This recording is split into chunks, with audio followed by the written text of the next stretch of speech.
what have they really done for said diversity?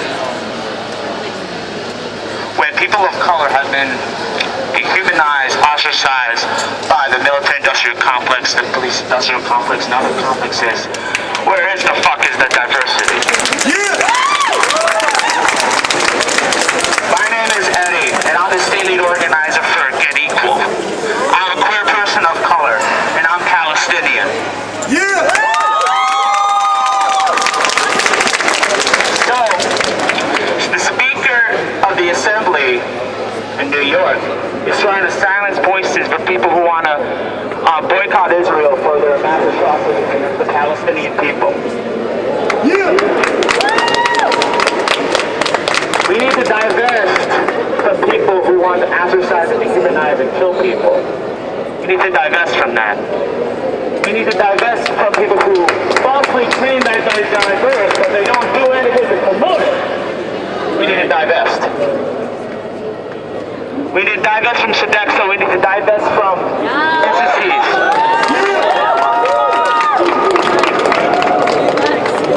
Why do we need to do this?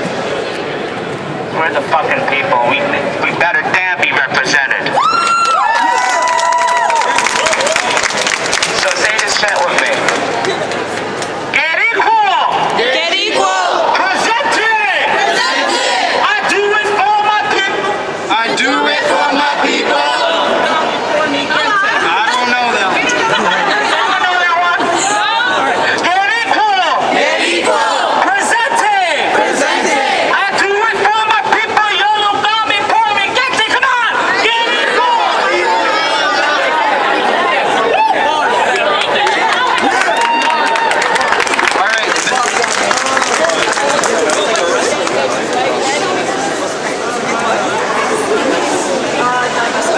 Not sure I really need this. Matter of fact, I think I'm better off without it. Although it hurt us all afternoon. But as you can see, I can project. My name's Brad Russell. I did my master's degree here. I did my PhD here. I paid this school tuition. I paid this school fees. I sit on about $100,000 in student debt as we speak.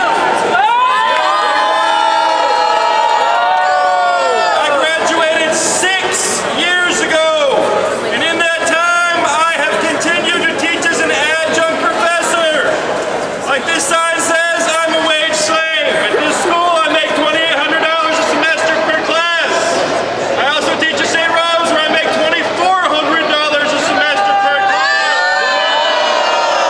If it were not for my wife's paycheck, I would be living in a cardboard box. We need to change this system. We need to change our values. We need to stand for the people who are coming out of this school to be sure that they can go ahead and meet the dreams that they have.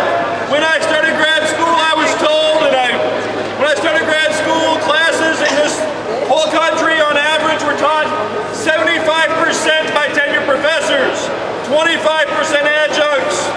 When I finished grad school, 75% of classes were being taught by adjuncts and 25% by full-time professors.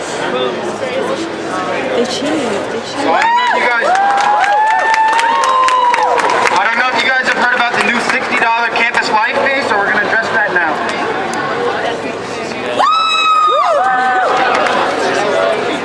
No new fees! No new fees! No new fees! No new fees! No new fees! No new fees! No new fees! Thanks a lot. Everyone, thanks a lot for coming. Really appreciate it. My name is Cypher Elon. I'm from Students Revolutionary Coalition. Next semester, tuition is rising by $300. Did you guys know that? Tuition is rising by $300. You all know that? State rises 10% each year. Yes. President Jones has a new fee. It's called the life fee.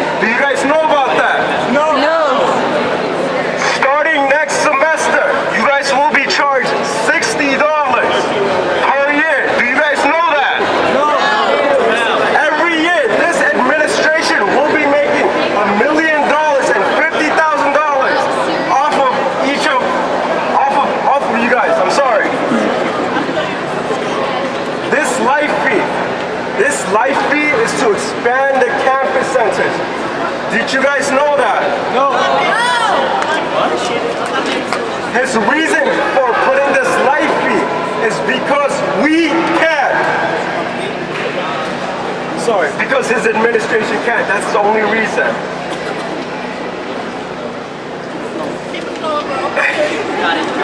Got it.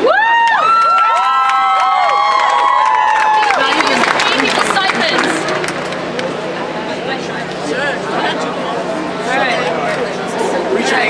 Alright guys, I served on the SA Senate this year, and you know what that fee's going towards? It's going towards stipends, towards individual students who get to then decide how that money's spent on our campus. I don't think that money should be in the hands of a few elite students. What about you? I don't think we should pay an additional $120 fee for the programs that student groups already put on. That's true. And as a student from Arizona, one, I don't know why I'm in upstate New York, but two, I don't want to be paying 10% more tuition each year. I'm paying more than $25,000 for this school that keeps cutting programs, not representing my interests. We tried to establish Asian American studies. They told us East Asian studies was enough. What about Southeast Asia? What about South Asia? What about Asian Americans here today in this country?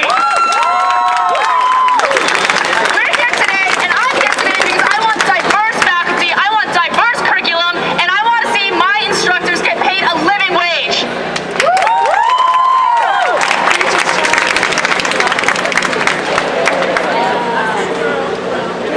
Hi everyone, I'm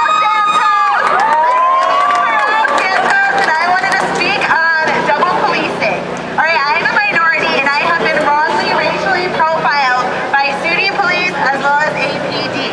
The judicial system here is not fair. It is not it's not fair to students, it's against us.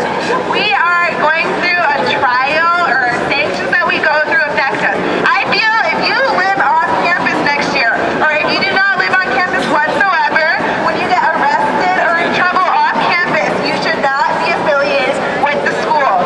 If anything happens outside of school, it stays outside of school. What happens in SUNY stays in SUNY. What happens in the public stays outside of SUNY. So we should amend the Student Rights Code of Conduct. We should have a fair trial once we are put into the system. It should not follow us throughout our SUNY history. So if we're here as freshmen, you get in trouble, it should not follow you all the way to senior year. Once you're cleared, let it go. We're students, not criminals, so treat us as such.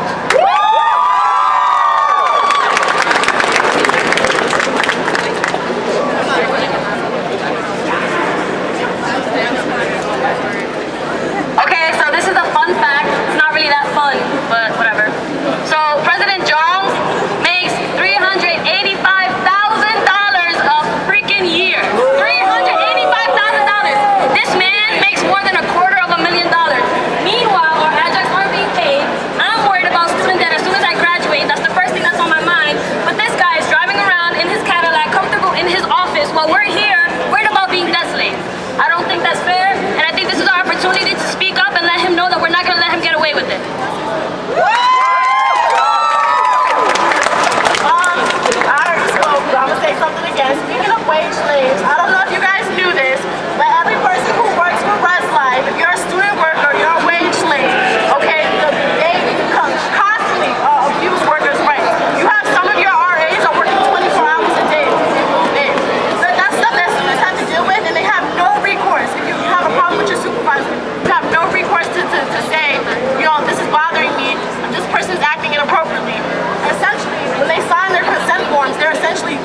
Our fight for equitable and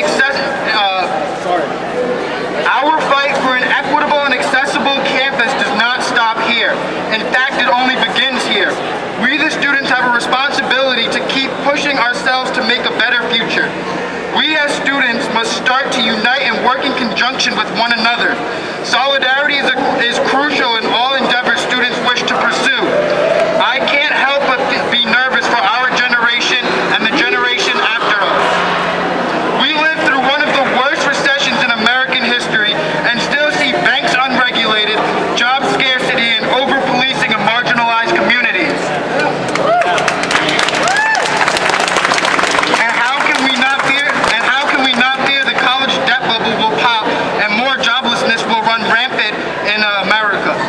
How can we not fear that our degrees will become more and more worthless as jobs continually become harder and harder to get and tuition continues to rise? The only people who can change our gruesome fate is an empowered student body, because historically, in American history, it was always the students that stood up and said, "This shit ain't right."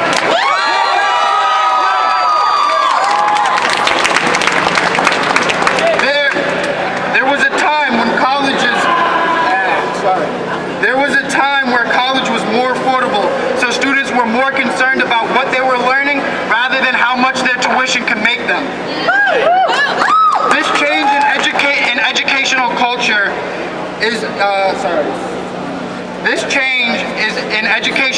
is directly connected to the rising cost of college. College debt forces students to buy into the system at a younger age, consequently stifling the student movement. However, the student movement is not dead, and it is our responsibility to revive the former glory of campus activism.